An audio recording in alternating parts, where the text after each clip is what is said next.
Hello everyone, and welcome to Top Wrench. In this segment, we're going to be reading about the chemical level of organization from Principles of Anatomy and Physiology. You will notice that I'm not editing. I'm going straight through. If I make a mistake, I'm just going to go back and reread it. So forgive my mispronunciations. I'm going to do the best I can to get this information to you so that you have one more method of absorbing anatomy and physiology. As time goes by, we're going to take on different subjects. But right now we are on chapter 2 of this book. And if you are into anatomy and physiology, it's all very interesting. If you're not, then see ya. But it's good. I mean, this is stuff that you need to know. It takes a while to absorb it. In studying anatomy and physiology myself, I found that I could read the book, and I would read it 5 times and have to read it again. But I've also found that many forms of media, many forms of learning were best to take it in as many ways as you can, whether that be illustrations, cartoon illustrations on YouTube, actual reading the book, whether it be audio, reading it again and again, hearing it. I found that taking in from many different media types was the best way, just to absorb it in many ways as possible. As I've mentioned earlier, if there's a word that you hear that you don't understand, you can of course rewind, but the best thing to do is to sit there with a piece of paper. I mean, if you're in your car and you're listening to this, obviously you're not going to jot something down, but if you make a mental note of it, go back, write the word down, go look it up. That's the best way to do it. And just stay with it. I think a class like A&P, you can take the whole class, and then I think you can probably go back and take that class again and still learn something new, because it is a vast subject. So to continue, and not only is there a lot of material to cover, but there's new material all the time. So, which is one great thing about the scientific method. While there may be ego in the field, I'm sure there is, the scientific method leaves room where if there's a theory and you can disprove it, they'll change the book. And so I think that's a pretty cool thing. It just sort of leaves the door open for growth without ego. So we're going to continue the chemical level of organization, chapter 2, chemistry and homeostasis. Maintaining the proper assortment and quantity of thousands of different chemicals in your body and monitoring the interactions of these chemicals with one another are 2 important aspects of homeostasis. You learned in chapter 1 that the chemical level of organization, the lowest level of structural organization, consists of atoms and molecules.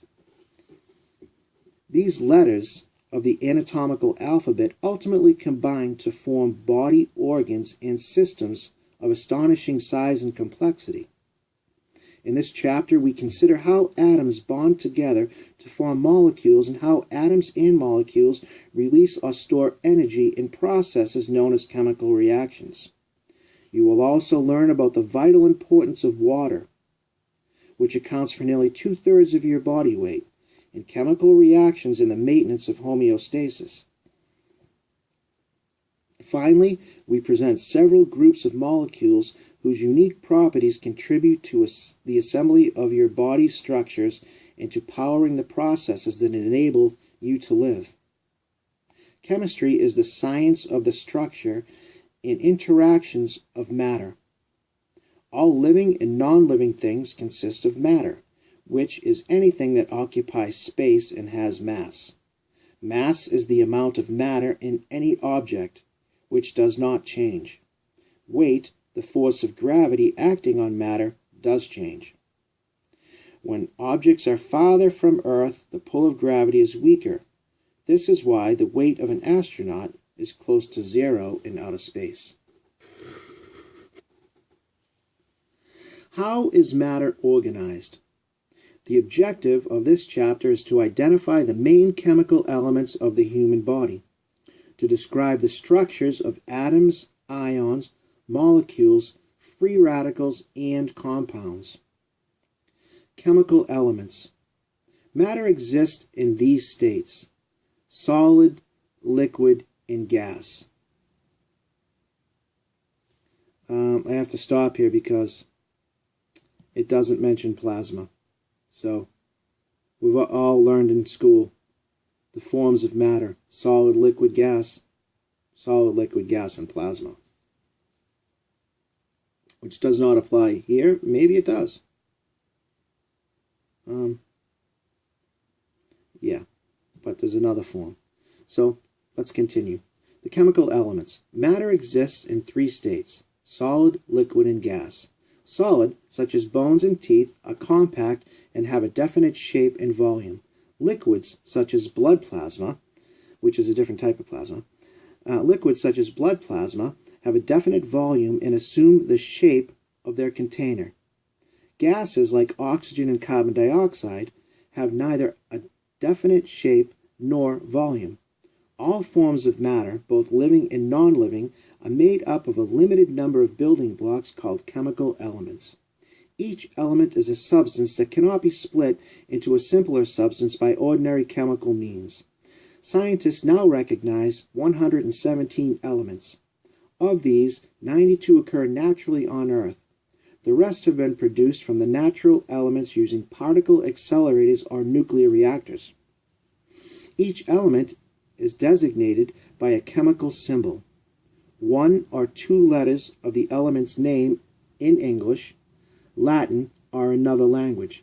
Examples of chemical symbols are H for hydrogen, C for carbon, O for oxygen, N for nitrogen, Ca for calcium, and Na for sodium. Natrium equals sodium. 26 different chemical elements normally are present in your body. Just 4 elements, called the major elements, constitute about 96% of the body's mass. They are oxygen, carbon, hydrogen, and nitrogen. 8 others, the lesser elements, contribute to 3.8% of the body's mass. They are calcium, phosphorus, potassium, sulfur, sodium, chlorine, magnesium, and iron. An additional 14 elements, the trace elements, are present in tiny amounts. Together, they account for the remaining 0.2% of the body's mass. Several trace elements have important functions in the body. For example, iodine is needed to make thyroid hormones. The functions of some trace elements are unknown.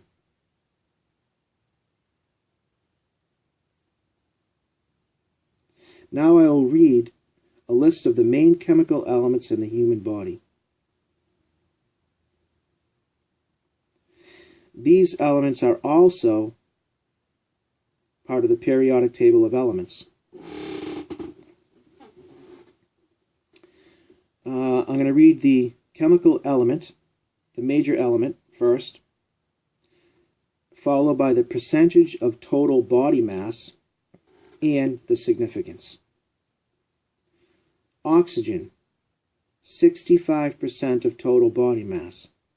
Part of water and many organic, carbon-containing molecules used to generate ATP, a molecule used by cells to temporarily store chemical energy.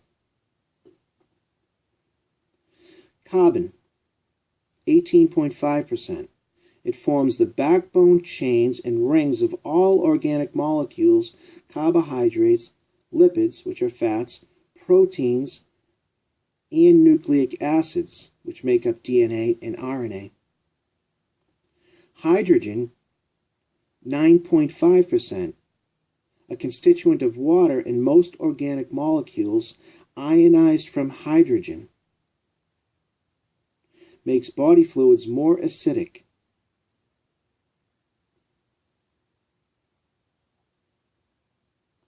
I'm going to read that again. Hydrogen is 9.5%, and it's a constituent of water in most organic molecules. Ionized form, originally I said ionized from, which is why I wanted to read it again, because it didn't make sense. Hydrogen, which is 9.5% of the total body mass, is a constituent of water in most organic molecules. It's in its ionized form, it makes body fluids more acidic. Sorry about that. Nitrogen, 3.2%, is a component of all proteins and nucleic acids. The lesser elements, calcium, 1.5%, contributes to hardness of bones and teeth.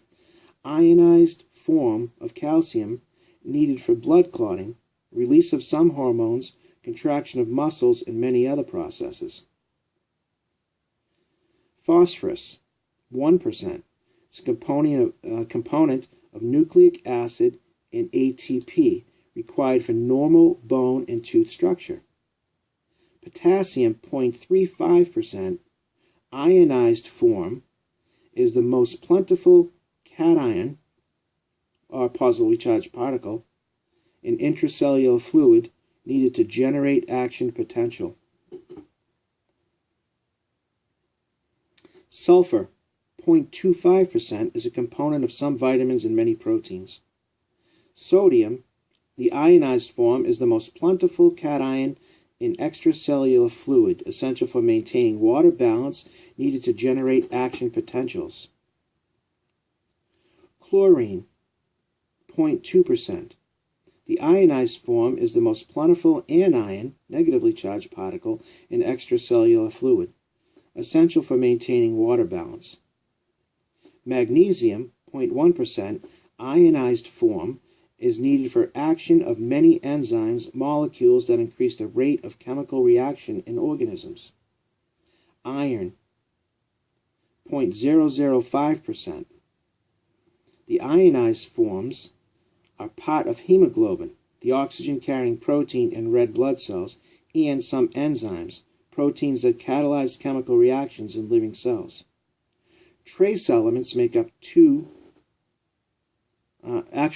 trace elements make up 0.2% of total body mass. They include aluminum, boron, chromium, cobalt, copper, fluorine, iodine, manganese, molybdenum, selenium, silicon, tin, vanadium, and zinc. Now you may have noticed that, just as a side note, they use the term anion and cation. One quick way to know which is which, positively charged particle is a cation, and in the word cation, C-A-T-I-O-N, there's a T. And that T can be representative of a plus sign. So if you look at a cation, you see a plus sign in the middle of it, that's a positively charged particle. And of course the anion is the negatively charged particle. Just a little side note that we will cover when we get further into chem.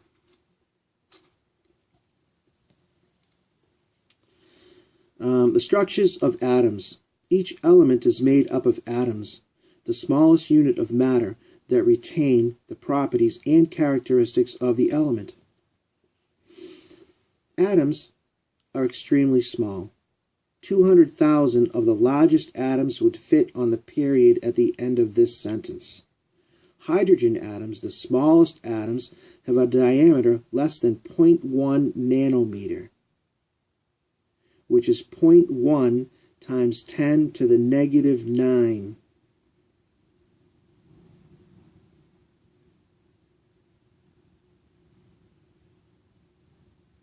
m, which equals,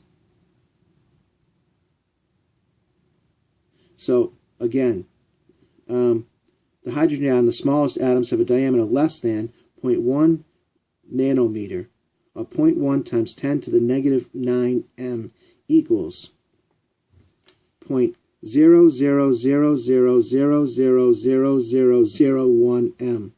And the largest atoms are only 5 times larger. Getting this? Very small. Dozens of different subatomic particles compose individual atoms. However, only 3 types of subatomic particles are important for understanding the chemical reactions in the human body: protons, neutrons, and electrons. The dense central core of an atom is its nucleus. Within the nucleus are positively charged protons, P+, and uncharged neutral neutrons, N0. The tiny negatively charged electrons, E negative, move about in a large space surrounding the nucleus. They do not follow a fixed path or orbit, but instead form a negatively charged cloud that envelops the nucleus. Even though their exact positions cannot be predicted, specific groups of electrons are most likely to move about within certain regions around the nucleus. The regions called electron shells are depicted as simple circles around the nucleus because each electron shell can hold a specific number of electrons. The electron shell model best conveys this aspect of atomic structure. The first electron shell, nearest the nucleus, never holds more than 2 electrons. The second shell holds a maximum of 8 electrons, and the third can hold up to 18 electrons. Let me repeat that. The first electron shell, nearest the nucleus, never holds more than 2 electrons. The second shell holds a maximum of 8 electrons, and the third can hold up to 18 electrons. 2, 8, and 18. As you get deeper into chemistry, you will find that there are subshells. So it's very easy to say, okay, well, the first shell holds 2, the second one holds 8, and the next one holds 18. Oh, well, you have subshells of the first shell and subshells of the second, and there are several. So it's a little bit more complicated than what this states, but for the purpose of A&P, yeah, the shells hold 2 electrons in the first, 8 in the second, and 18 in the third. And that's pretty much what you need to know, unless you're going to move forward into deeper disciplines, chemistry, micro. The electron shells fill with electrons in a specific order, beginning with the first shell. For example, sodium has 11 electrons total, containing 2 electrons in the first shell, 8 electrons in the second shell, and 1 electron in the third shell. The most massive element present in the human body is iodine, which has a total of 53 electrons, 2 in the first shell, 8 in the second shell, 18 in the third shell, 18 in the fourth shell, and 7 in the fifth shell. The number of electrons in an atom of an element always equals the number of protons because each electron and proton carries 1 charge. The negatively charged electrons and the positively charged protons balance each other. Thus, each atom is electrically neutral and its total charge is 0. Atomic number and mass number. The number of protons in the nucleus of an atom is an atom's atomic number. We can see that atoms of different elements have different atomic numbers because they have different numbers of protons. For example, oxygen has an atomic number of 8 because its nucleus has 8 protons, and sodium has an atomic number of 11 because its nucleus has 11 protons. The mass number of an atom is the number of its protons and neutrons. Because sodium has 11 protons and 12 neutrons, its mass number is 23. Although all atoms of one element have the same number of protons, they may have different numbers of neutrons and thus different mass numbers. Isotopes are atoms of an element that have different numbers of neutrons and therefore different mass numbers. In a sample of oxygen, for example, most atoms have 8 neutrons and a few have 9 or 10, but all have 8 protons and 8 electrons. Most isotopes are unstable, which means that their nuclear structure does not change over time.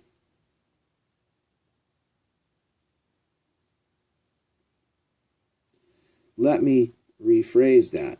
I said unstable. Most isotopes are stable, which means that their nuclear structure does not change over time. The stable isotopes of oxygen are designated 16O, 17O, 18O, or O-16, O-17, and O-18. As you may already have determined, the numbers indicate the mass number of each isotope. As you will discover shortly, the number of electrons of an atom determines its chemical properties.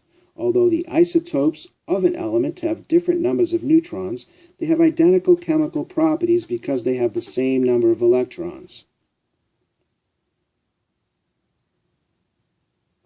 Certain isotopes, called radioactive isotopes, are unstable. Their nuclei decay, spontaneously change into a stable configuration. Examples are H3, C14, O15, and O19. Once again, examples are H3, C14, O15, and O19. As they decay, these atoms emit radiation, either subatomic particles or packets of energy, and in the process often transform into a different element. For example, the radioactive isotope of carbon, C14, decays to N14. The decay of a radioisotope may be as fast as a fraction of a second or as slow as millions of years. The half-life of an isotope is the time required for half of the radioactive atoms in a sample of that isotope to decay into a more stable form. The half-life of C14, which is used to determine the age of organic samples, is 5,600 years. The half-life of I-131, an important clinical tool, is 8 days. Carbon-14 is what's used in carbon dating. And they know how long it takes to decay, and that's why it's so valuable as a tool.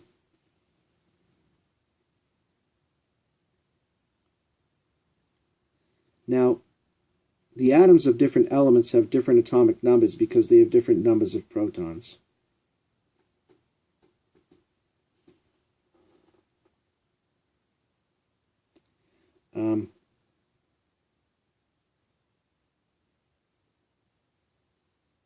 The atoms of different elements have different atomic numbers because they have different numbers of protons. That's relatively easy to understand. So the clinical connection to what I've been reading you would be the harmful and beneficial effects of radiation. Radioactive isotopes may have either harmful or helpful effects. The radiations can break apart molecules, posing a serious threat to the human body by producing tissue damage and/or causing various types of cancer.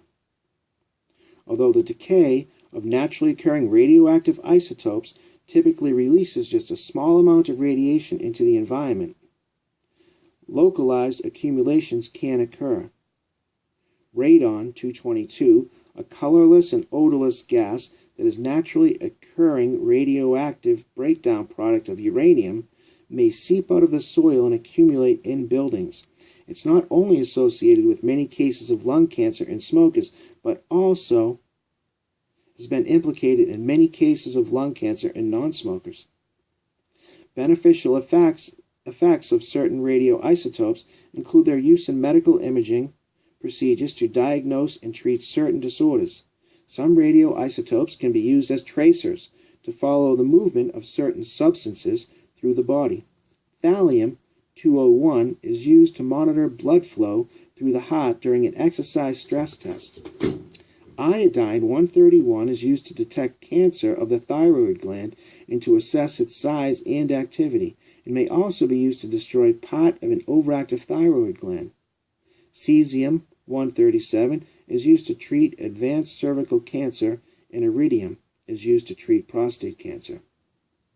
While we're on this, they mentioned radon, and that brings back something that I read. I went into great detail reading about radon, and it was the opinion of the scientists that wrote the article that something as simple as ceiling fans in your home can reduce radon. They went through a very long article, a very long presentation about how testing works and how testing itself for radon in your home is not exact because it changes from day to day. And at the end, it was their opinion that the best thing that a homeowner can do, or anyone for that matter, because radon comes out of your granite top, your beautiful granite counter. It comes out of your ground, out of your foundation. Any place where there's stone, comes from ledge, comes from soil. It's background radiation that we live with. However, when you're in your home, in a home environment, it clings to the wall in something that's called plating. And it was their opinion that ceiling fans were among the best things that you can do. Now, I'm sure that people who are in the field have ways of installing remediation fans, so on and so forth, and I can't say that that's a bad thing or a good thing. I'm just saying that this article was very interesting in that a simple ceiling fan and cleaning your walls, because it plates down and stays there and accumulates. So moving on to atomic mass.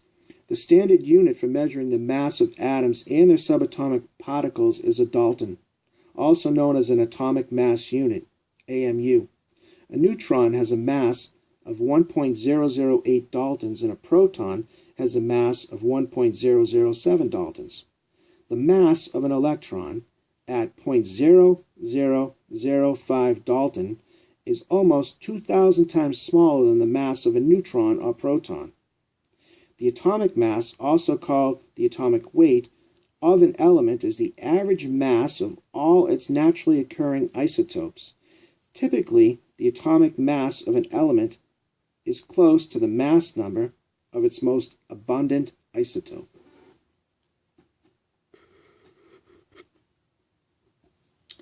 Ions, molecules, and compounds. As we discussed, atoms of the same element have the same number of protons. The atoms of each element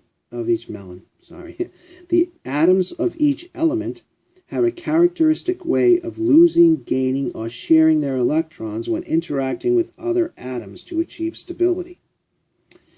The way that electrons behave enables atoms in the body to exist in electrically charged forms called ions, or to join with each other in complex combinations called molecules. If an atom either gives up or gains electrons, it becomes an ion. An ion is an atom that has positive or negative charge because it has unequal number of protons and electrons. Ionization is the process of giving up or gaining electrons.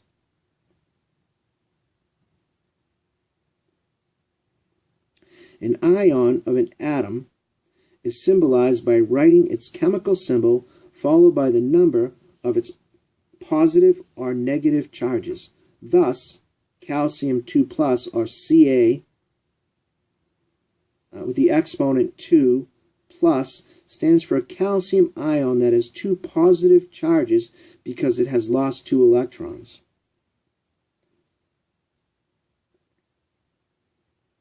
When two or more atoms share electrons, the resulting combination is called a molecule. A molecular formula indicates the elements and the number of atoms of each element that make up a molecule. A molecule may consist of two atoms of the same kind, such as an oxygen molecule.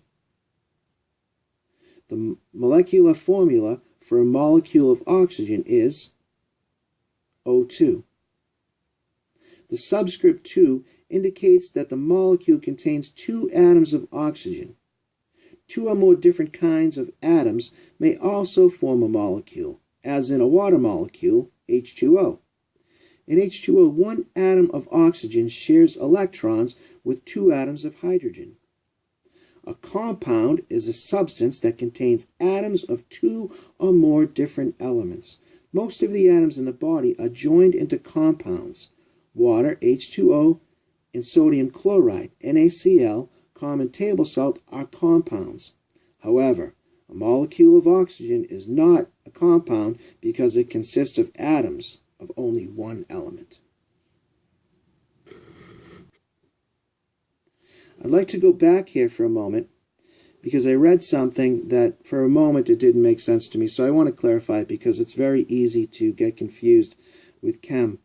And so basically what I read here was, thus, Ca2 plus stands for a calcium ion that has two positive charges because it has lost two electrons. Well, you might think that an element like Ca2 that lost two electrons would be negative, would have a negative charge because it's down two. However, since it has lost two electrons, it carries a positive charge. Electrons negatively charged would be attracted to it, so it has a +2 positive charge. I just wanted to clarify that, and I'm going to be doing that. If something doesn't make sense to me, or if I, like I said, if I stumble on a word, I'm going to go back, because odds are, if I didn't say it correctly, it might not adhere. You might not retain that information. And of course, you will be studying many forms of media, many forms of the material. So now we're going to go on to a free radical, which is really something that is of importance. A lot of this is rudimentary and the basis of greater knowledge. A free radical is something that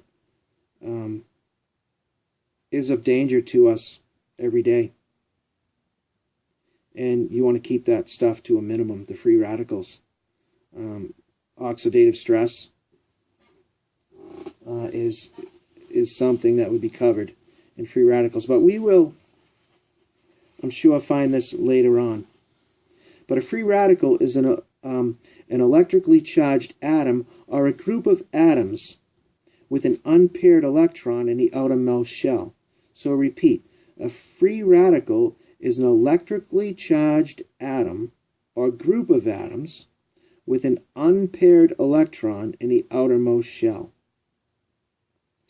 A common example is superoxide, which is formed by the addition of an electron to an oxygen molecule.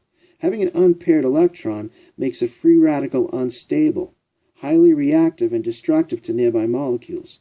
Free radicals become stable by either giving up their unpaired electron to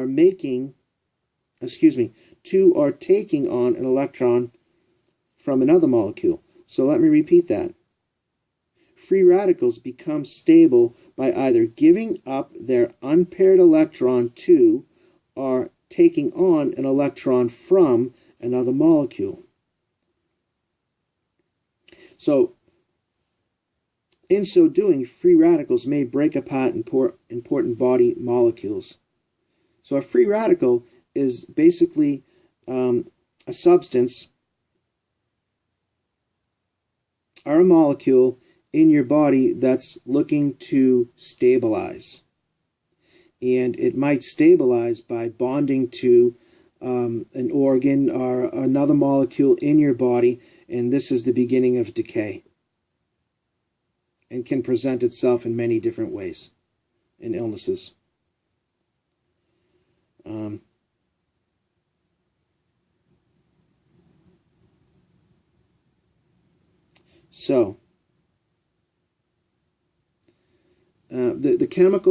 The clinical connection, free radicals and their effects on health. In our bodies, several processes can generate free radicals, including exposure to ultraviolet radiation and sunlight, exposure to X-rays, and some reactions that occur during normal metabolic processes. Certain harmful substances, such as carbon tetrachloride, a solvent used in dry cleaning, also gives rise to free radicals when they participate in metabolic reactions in the body. Among the many disorders, diseases, and conditions linked to oxygen-derived free radicals are cancer, atherosclerosis, Alzheimer's disease, emphysema, diabetes mellitus, cataracts, macular degeneration, rheumatoid arthritis, and deterioration associated with aging. Consuming more antioxidants, which are substances that inactivate oxygen-derived free radicals, is thought to slow the pace of damage caused by free radicals. Important dietary antioxidants include selenium, zinc, beta-carotene, vitamin C, and vitamin E. So that's very important. And if you're a layperson, if you're just studying this just to increase your knowledge, what I mean to say is, even if you're not going to use this professionally, that's a very important piece of information. I think that's really what I want to do here, is just lay this information on you, because there's a lot of interesting things in here, and this really can be the beginning of the owner's manual for the human body. It's just the basic knowledge of the chemistry of some of the body components, so that you can make sense of it on your own. And the more times that you hear it, the better off you'll be. So you want to control those free radicals by using antioxidants. And of course, everybody knows a major one that we hear of and use all the time is vitamin C. Vitamin E, and there are many different kinds of antioxidants. So just to read that again, among the many disorders, diseases, and conditions linked to oxygen-derived free radicals are cancer, atherosclerosis, Alzheimer's disease, emphysema, diabetes mellitus, cataracts, macular degeneration, rheumatoid arthritis, and the deterioration associated with aging. Consuming more antioxidants, substances that inactivate oxygen-derived free radicals, is thought to slow the pace of damage caused by free radicals. Important dietary antioxidants include selenium, zinc, beta-carotene, vitamin C, and E. And of course, there are many antioxidants in our foods. So chemical bonds. The objective of studying chemical bonds is to describe how valence electrons form chemical bonds, to distinguish among ionic, covalent, and hydrogen bonds. The forces that hold together the atoms of a molecule or a compound are chemical bonds. The likelihood that an atom will form a chemical bond with another atom depends on the number of electrons in the outermost shell, also called the valence shell. An atom with a valence shell holding 8 electrons is chemically stable, which means it is unlikely to form chemical bonds with other atoms. Neon, for example, has 8 electrons in its valence shell, and for this reason it does not bond easily with other atoms. The valence shell of hydrogen and helium is the first electron shell.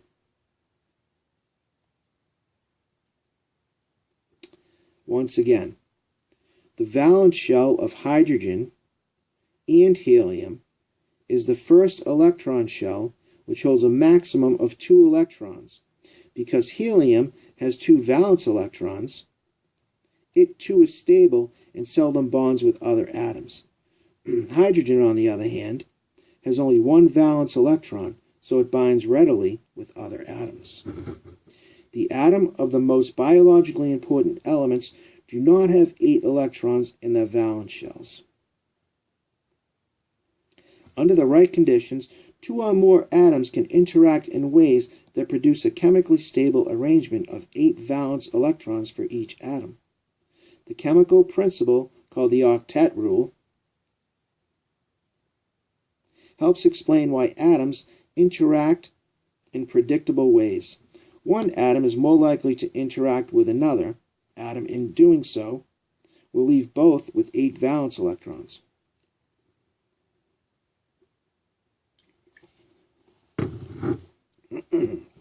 And again,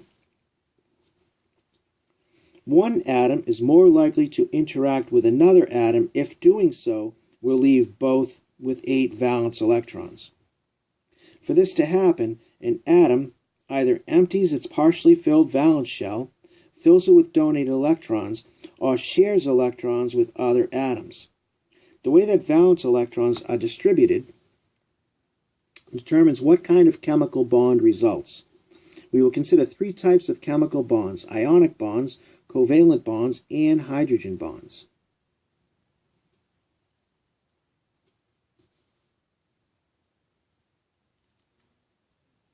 As you have already learned, when atoms lose or gain 1 or more valence electrons, ions are formed.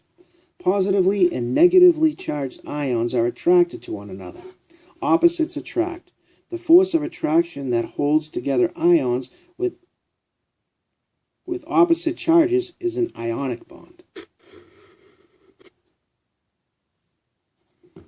The forces that hold together the atoms of a molecule or a compound are chemical bonds.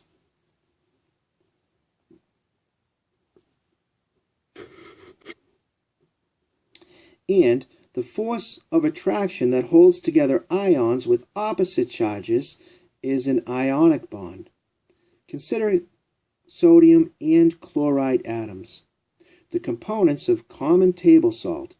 Sodium has 1 valence electron. If sodium loses this electron, it is left with the 8 electrons in its second shell, which becomes the valence shell.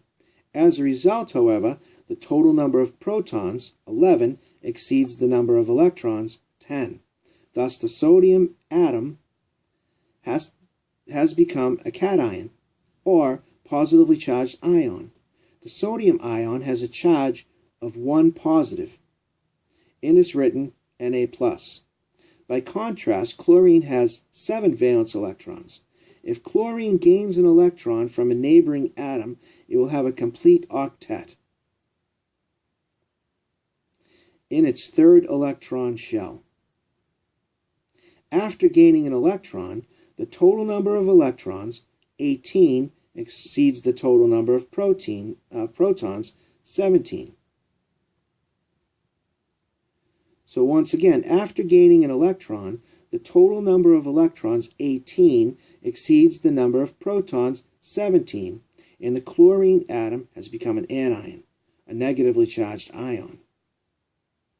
The ionic form of chlorine is called a chloride ion. It has a charge of 1 negative and is written Cl negative. When an atom of sodium donates its sole valence electron to an atom of chlorine, the resulting positive and negative charges pulls both ions tightly together, forming an ionic bond. The resulting compound is sodium chloride, written as NaCl. In general, ionic compounds exist as solids, with an orderly repeating arrangement of the ions, as in a crystal of NaCl. A crystal of NaCl may be large or small. The total number of ions can vary, but the ratio of Na plus to Cl minus is always 1 to 1. In the body, ionic bonds are found mainly in the teeth and bones, where they give great strength to these important structural tissues. An ionic compound that breaks apart into positive and negative ions in solution is called an electrolyte. Most ions in the body are dissolved in body fluids as electrolytes, so named because their solutions can conduct an electric current.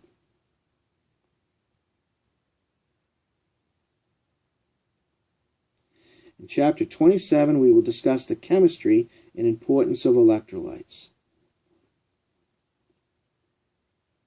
The most common ions in the body are hydrogen, sodium, potassium, ammonium, magnesium, calcium, iron 2, iron 3, fluoride ion, chloride, iodide,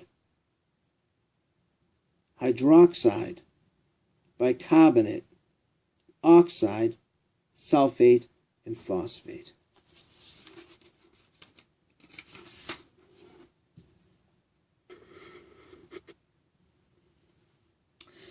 Covalent bonds. When a covalent bond forms, two or more atoms share electrons rather than gaining or losing them. Atoms form a covalently bonded molecule by sharing 1, 2, or 3 pairs of valence electrons. The larger the number of electron pairs shared between two atoms, the stronger the covalent bond. Covalent bonds may form between atoms of the same element or between atoms of different elements. They are the most common chemical bonds in the body, and the compounds that result from them form most of the body structures.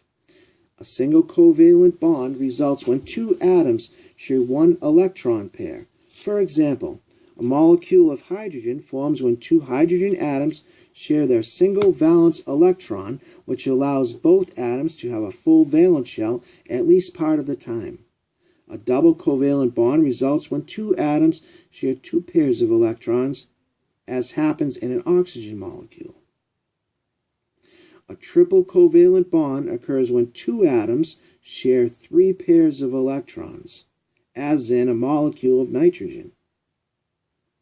Notice in the structural formula for covalently bonded molecules that the number of lines between the chemical symbols for two atoms indicates whether the bond is a single, double, or triple covalent bond. The same principle of covalent bonding that apply to atoms of the same element also applies to covalent bonds between atoms of different elements. The gas methane, CH4, contains covalent bonds between the atom of 2 different elements, 1 carbon and 4 hydrogen.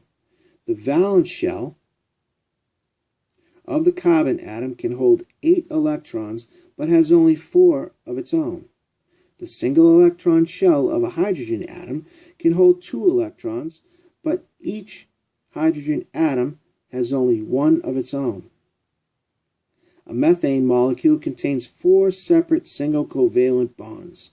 Each hydrogen atom shares 1 pair of electrons with the carbon atom. Okay.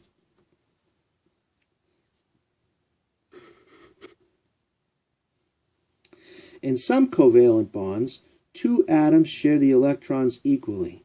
1 atom does not attract the shared electrons more strongly than the other atom. This type of bond is a nonpolar covalent bond. The bonds between 2 identical atoms are always nonpolar covalent bonds. The bonds between carbon and hydrogen atoms are also nonpolar, such as the 4 carbon hydrogen bonds in a methane molecule. In a polar covalent bond, the sharing of electrons between 2 atoms is unequal. The nucleus of one atom attracts the shared electrons more strongly than the nucleus of the other atom. To repeat, in a polar covalent bond, the sharing of electrons between 2 atoms is unequal. The nucleus of one atom attracts the shared electrons more strongly than the nucleus of the other atom. When polar covalent bonds form, the resulting molecule has a partial negative charge near the atom that attracts electrons more strongly. This atom has greater electronegativity, the power to attract electrons to itself. At least one other atom in the molecule then will have a partial positive charge. The partial charges are indicated by a lowercase Greek delta with a minus or plus sign, delta negative or delta positive. A very important example of a polar covalent bond in living systems is the bond between oxygen and the nucleus of the oxygen atom.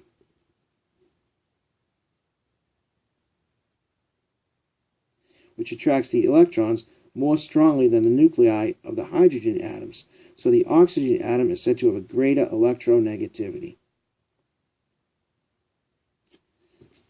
Again, a very important example of a polar covalent bond in living systems is the bond between oxygen and hydrogen in a molecule of water. In this molecule, the nucleus of the oxygen atom attracts the electrons more strongly than the nuclei of the hydrogen atom, so the oxygen atom is said to have a greater electronegativity. Later in this chapter, we will see how polar covalent bonds allow water to dissolve many molecules that are important to life.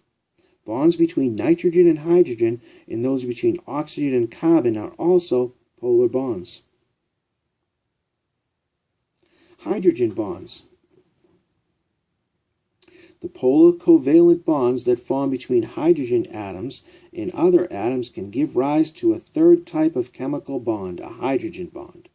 A hydrogen bond forms when a hydrogen atom with a partial positive charge, delta positive, attracts the partial negative charge, delta negative, on neighboring electronegative atoms, most often larger oxygen or nitrogen atoms.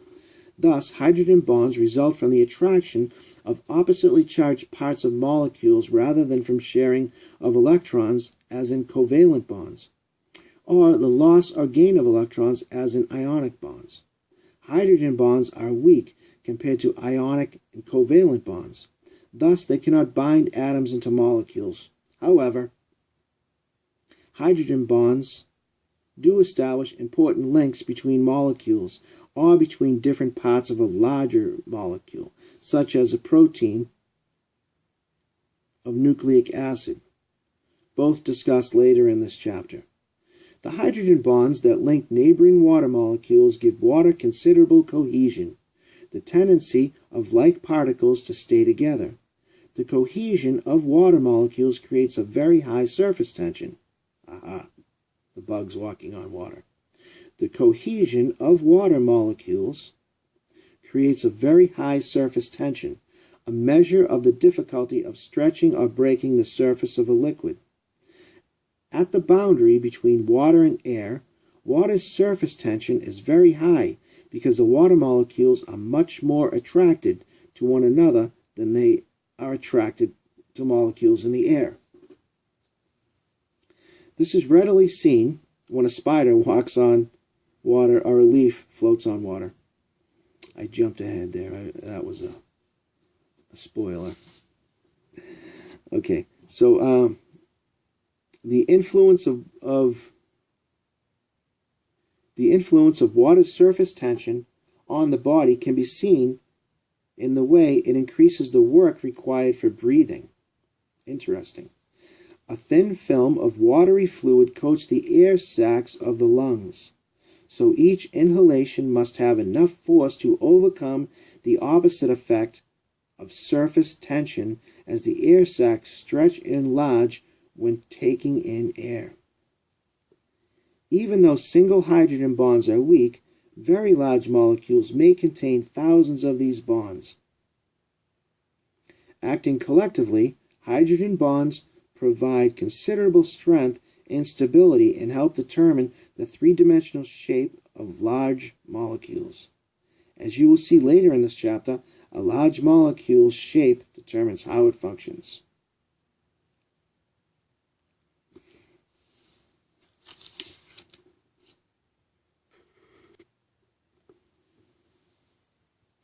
Chemical reactions. The objective of this chapter is to define a chemical reaction, describe the various forms of energy, compare exergonic and endergonic chemical reactions. EXERGONIC and ENDERGONIC, exergonic and endergonic, or exergonic, exergonic. Define a chemical reaction, describe the various forms of energy, compare exergonic and endergonic chemical reactions, describe the role of activation energy and catalysts in chemical reactions, describe synthesis, decomposition, exchange, and reversible reactions.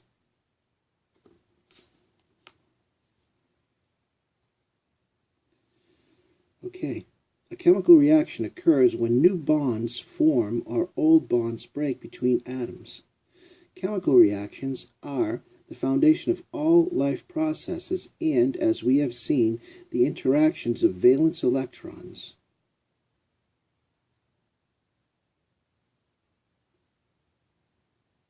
All right, hold on, man.